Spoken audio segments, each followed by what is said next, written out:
कर्णाली र सुदूरपश्चिमका विकट बस्तीहरू जहाँको समाजलाई सामाजिक हानिकारक मूल्य मान्यताहरूले धमिलो बनाएको थियो। दलित, महिला तथा सीमान्तकृत समुदायको जीवन विभेद र असमानताको चक्रव्यूहमा रुमलेको थियो। महिनावारी हुनुलाई पाप मानिन्थ्यो।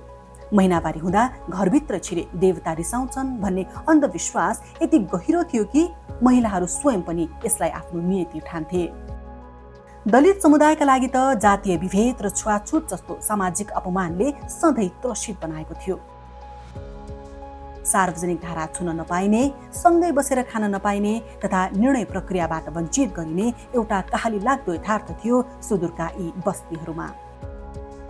गरिबी, परनिर्भरता तथा घरेलु हिंसाका कारण महिलाहरू घरभित्रै सीमित थिए। महिलाले किनै गर्न सक्छन् र भन्ने सामाजिक सोचले उनीहरूको आत्मविश्वासलाई थप थिलथिलो पारेको थियो। लैङ्गिक हिंसा र विभेद तथा नीति निर्माण प्रक्रियामा बहिष्कृत यही थियो सुदूरका यी बस्तीहरूमा दलित, महिला तथा सीमान्तकृत समुदायको अवस्था।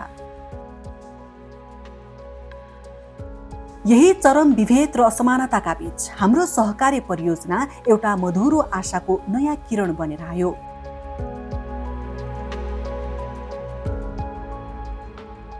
UN वुमेन र फिनल्यान्ड सरकारको सहयोगमा न्याय तथा अधिकार संस्था जुरी नेपाल र दलित महिला सङ्घ पेडोको सहकार्यमा सन् 2022 देखि कर्णालीको सुर्खेत तथा सुदूरपश्चिमका कैलाली र डोटीमा सञ्चालित यो परियोजनाले दलित, महिला तथा सीमान्तकृत समुदायको सशक्तिकरण र रूपान्तरणका क्षेत्रमा उल्लेख्य सफलता हासिल गरेको छ। यो परियोजनाले कार्यक्रम लागू भएका 3वटै जिल्लाका दलित, महिला तथा सीमान्तकृत समुदायको क्षमता र नेतृत्व विकास गर्न 20वटा महिला पैरवी समूह गठन गर्यो र समूहमा आबद्ध 537 सदस्यलाई रिफ्लेक्ट कक्षा सञ्चालन गरेर लैङ्गिक समानता, मानव अधिकार, महिला अधिकार, सामाजिक मूल्य मान्यता र समावेशीकरण, नेतृत्व क्षमता एवं सिप विकास लगायतका विषयमा प्रशिक्षण दिइएको थियो। समूह बनाइसकेपछि त्यो समूह बसिसकेपछि हामीले छुएको खाने बित्तिकैमा त बिग्रदैन। पहिलाको भन्दै छुएको खायो भने मान्छे सुक्ने, देवदेवता लाग्ने, अग्रम बग्रम हुने भन्थे, त्यो नहुने रहेछ। छुने बित्तिकै खान, यसरी बस्न, सँगै बसेर खान, त्यो हामीलाई त्यति गाह्रो केही लाग्दैन आजकल। लैङ्गिक विभेद पनि गर्थे, अहिले चाहिँ हामी लैङ्गिक विभेद पनि गर्न छरिसकेछौँ, समान व्यवहार गर्छौँ, जनचेतनाको विकास पनि भइसकेछ। आफ्नो मनमा लागेको कुरा गाउँपालिकामा पनि वाडामा पनि गएर राख्न सक्ने भएको छु। म को हुँ र मेरा अधिकारहरू के हुन्? यी आधारभूत प्रश्नबाट सुरु भएका रिफ्लेक्ट कक्षाहरू निकै प्रभावकारी बने। कक्षामा महिलाहरूले आफ्ना जीवनका भोगाई र अनुभवहरू मात्र साटासाट गरेनन्, सामाजिक न्याय र आफ्ना अधिकारका बारेमा समेत गहन अध्ययन र विश्लेषण गरे, जसले गर्दा उनीहरूमा सिप, नेतृत्व क्षमता र सामूहिक भावनाको विकास भयो। परिणाम स्वरूप राजनीतिक र सामाजिक नेतृत्वमा महिला सहभागिता वृद्धि भयो। राजनीतिक कुराहरू सिक्दै बुझ्दै तालिमबाट हामीले सिकेका कुराहरू अझै हामी समाजमा लागू गर्न सक्छौँ भन्ने हामीलाई आत्मविश्वास लागेको छ। त्यो भएको कारणले गर्दाखेरि अब आउने चुनावमा म गाउँपालिकाको उपाध्यक्षको टिकट लिनको लागि प्रयास गर्दैछु। समूहमा आबद्ध 77 जना महिलाहरू समुदाय स्तरका विभिन्न समितिहरूमा निर्वाचित तथा मनोनित भएका छन्। महिला समूहहरूको निरन्तर पैरवी र खबरदारीका कारण स्थानीय तहले महिला, दलित तथा सीमान्तकृत समुदायका लागि बजेट विनियोजन गर्न सुरु गरेका छन्। डोटीको दिपायल सिलगढी नगरपालिकाले दलित सशक्तिकरण ऐन पारित गरेको छ भने कैलालीको भजनी नगरपालिका र कैलाली गाउँपालिकाले लैङ्गिक तथा समावेशी नीतिको 5 वर्ष विस्तृत कार्ययोजना बनाएर कार्यान्वयन प्रक्रिया अगाडि बढाएका छन्। हाम्रो यो दिपायल सिलगढी नगरपालिकामा चाहिँ दलित सशक्तिकरण ऐन बनाउनको लागि पनि महत्त्वपूर्ण सहयोग दलित महिला सङ्घ फेडोले गरिराखेको छ। विगतमा घरधन्दामै सीमित महिलाहरूलाई आर्थिक रूपमा सक्षम र आत्मनिर्भर बनाउन परियोजनाले विभिन्न प्रकारका आय आर्जनमूलक कार्यक्रम सञ्चालन गर्न सहयोग गर्यो। जसले गर्दा समूहमा आबद्ध 312 जना महिलाहरू आफ्नै व्यवसाय सञ्चालन गरेर स्वरोजगार बनेका छन् भने महिलाहरूकै नेतृत्व र व्यवस्थापनमा सञ्चालित तरकारी खेती, दुना टपरी निर्माण, टेलरिङ र बाख्रा पालन जस्ता 10 वटा सामूहिक व्यवसायमा 65 जना महिलाहरू संलग्न भएका छन्। यसबाट उनीहरूको आय आर्जन वृद्धि भएको छ। आफ्नो अधिकार सम्बन्धी पनि केही जानकारी नपाउने महिला दिदीबहिनीहरूलाई सिपमूलक तालिमहरू दिएर उहाँहरूलाई विभिन्न खालका रोजगार कार्यक्रमहरू, बाख्रा पालन कार्यक्रमहरू, सिलाइ कटाइ तालिमहरू अनि सामूहिक रूपमा सिलाइ कटाइ तालिमहरू र यस्ता कार्यक्रमहरू निरन्तर गर्दै गएको र उपलब्धिमूलक भइरहेको अवस्था छ। आर्थिक परनिर्भरता हटेसँगै आत्मविश्वास समेत उच्च भएको छ। आज यी महिलाहरू पारिवारिक छलफलमा भूमिका खेल्न सक्ने भएका छन्। घरभित्रको हेरचाहजन्य काममा पुरुष र परिवारका अन्य सदस्यहरूको समेत सक्रिय सहभागिता बढ्दै जाँदा पारिवारिक सम्बन्ध अझ सुमधुर र न्यायपूर्ण बन्न पुगेको छ। दिउँसो बाहिर हिँड्दाखेरि सबै काम भ्याएर त्यसपछि बाहिर काम गर्न जान पाइन्थ्यो भनेपछि अनि बाहिरबाट आएर पनि मैले सबै काम घर राति गर्नु पर्थ्यो। आजभोलि त्यस्तो चाहिँ छैन। म यतातिर काममा हिँड्न लागेको देखेर अनि मेरो सासूले पनि मलाई अब जस्तै पकाएको खाना पाउने अनि भाँडाकुँडी पनि धोएर राख्ने, साफसफाइ पनि गरेर बच्चाहरूलाई पनि हेरिदिने, आजभोलि त्यस्तो गर्नुहुन्छ।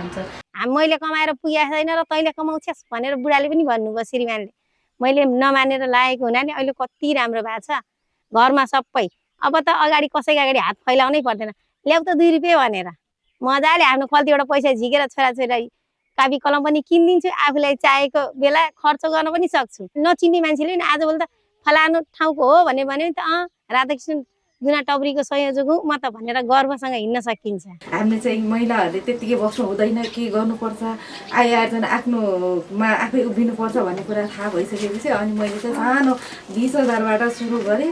अहिले सुरु गरिसकेपछि र अहिले मसँग चाहिँ दिनमा केही नभएको पनि कहिले 500, कहिले 600, कहिले चाहिँ 1500 पनि हुन्छ। सिजनको बेला त अब जस्तो तीजहरूको बेला त कहिले 5,000, कहिले 6,000 दिनमा पनि यसरी उठ्छ। आवश्यकताहरू पुरा आफै नै गरेको छु। मलाई कसैसँग यसरी हात पनि थाप्नु पर्दैन होइन। आफ्नो पसल गरेको छु, खाएको छु। लैङ्गिक तथा घरेलु हिंसा न्यूनीकरण र हिंसा प्रभावितलाई न्यायमा पहुँच सुनिश्चित गर्न परियोजनाले 10 वटै स्थानीय तहमा रिफरल समितिहरू गठन गरेको थियो। यी समिति मार्फत 40 वटा रिफरल गाउँघर क्लिनिक सञ्चालन गरी करिब 2800 जनालाई लैङ्गिक तथा घरेलु हिंसाका बारेमा सचेत गराएको थियो। यसबाट 280 जना हिंसा प्रभावित महिलाहरूले निशुल्क कानुनी सहायता, मनोसामाजिक परामर्श तथा सुरक्षित आवास सेवा प्राप्त गरेका छन्। म एकदम लैङ्गिक हिंसा भोगेको महिला पनि हो। एकदम दलित महिला, त्यही पनि अपाङ्गता भएको व्यक्ति। मलाई लाग्थ्यो कि पहिला म बाँचेको केही अर्थै छैन, मलाई चाहिँ यसरी आबद्ध नगरिदिएको भए जिउँदै रहन्थेन होला जस्तो पनि लाग्छ।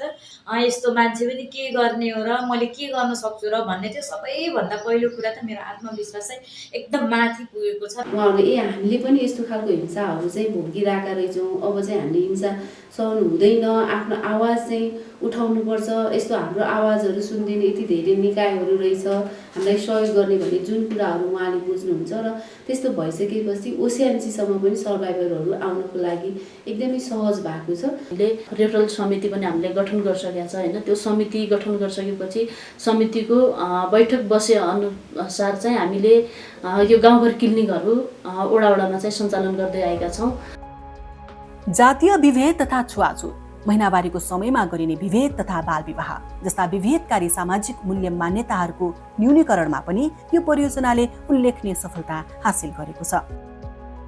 घर दैलो कार्यक्रम गर्दै जाँदाखेरि उहाँलाई भेटेका थियौँ। उहाँ त 15 वर्षको उमेर, सानै उमेर रहेछ, 15 वर्षकै सानी थिइन्। हामीले सम्झायौँ, नानी तिमी यत्रै उमेरमा किन आयो, अब त पढ्नुपर्छ, तिमीले पढेर केही गर अनि पछि यसैसँग बिहे गरौँला, गर्ने भए पनि भन्ने खालको कुराहरू गऱ्यौँ। अनि त्यसपछि उहाँको आमालाई पनि माथि गएर सम्झायौँ कि अहिले पढ्दै हुनुहुन्छ, आफ्नो आफ्नो घरमा आएर पढिराख्नु भएको छ, अहिले 10मा पढ्नुहुन्छ नानी चाहिँ।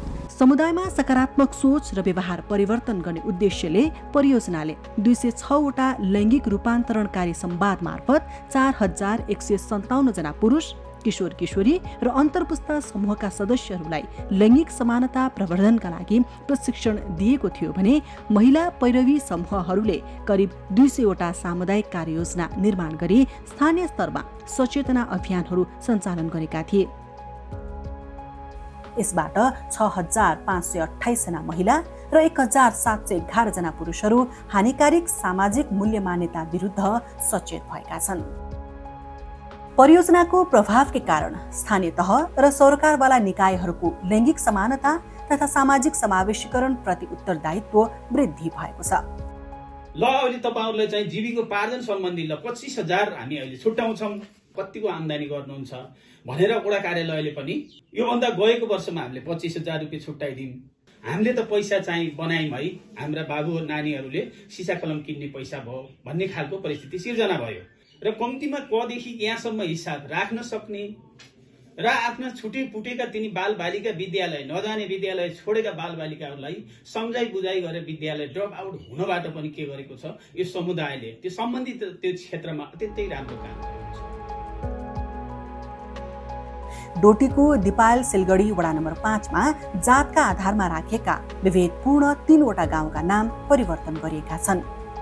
भुलबाडा, लुहारबाडा, कोलीबाडा, आउजीबाडा भन्ने जो त्यो टोलका नाम थिए, अहिले हामीले त्यो टोलको नाम परिवर्तन गरिसके पछाडि कुनै पनि मान्छेलाई सोद्धाखेरि चेतना बस्तीका मान्छे हौँ, अनि हामी बेतालदेउका बस्तीका मान्छे हौँ, हामी फुलबारीका मान्छे हौँ भनेर भन्नुहुन्छ। जुन दलितका नामले चाहिँ चिनिने बस्तीहरू छन् ती बस्तीहरूको टोलको नामै परिवर्तन गरिराख्नु भएको छ। डोटीको बडी केदार, कैलालीको भजनी र धनगढीमा 78 वटा छाउगोठहरू भत्काइएका छन्। घर घरमा गएर म लगायत हाम्रो यो समूहको साथीहरू लगायत ओडाबाट हामीले धेरै जसाको यो छाउगोडी गोठहरू पनि भत्कायौँ। अहिले त्यो पनि सुधार भएको, अहिले प्रायः जसो छाउगोडी गोठ पनि छैनन्। यो चाहिँ भत्काउनु चाहिँ त्यति सजिलो थिएन, तैपनि हामीले जनचेतना जगाएर अब त्यहाँका महिलाहरूलाई, त्यहाँका वृद्धहरूलाई सम्झाएर भत्काएर अहिले सहज भएको छ। किनभने महिला दिदीबहिनीहरू सबै चाहिँ घरभित्र सुरक्षित छन् हैन, उनको आत्मसुरक्षा छ। 6 वटा वडामा लागु औषध नियन्त्रण संयन्त्र स्थापना गरिएको छ भने 48 वटा बाल विवाह रोकथाम गरिएका छन्। सुर्खेतको वीरेन्द्रनगर र लेकबेसी नगरपालिकामा लैङ्गिक हिंसा निवारण कोषको व्यवस्थापन प्रभावकारी भएको छ।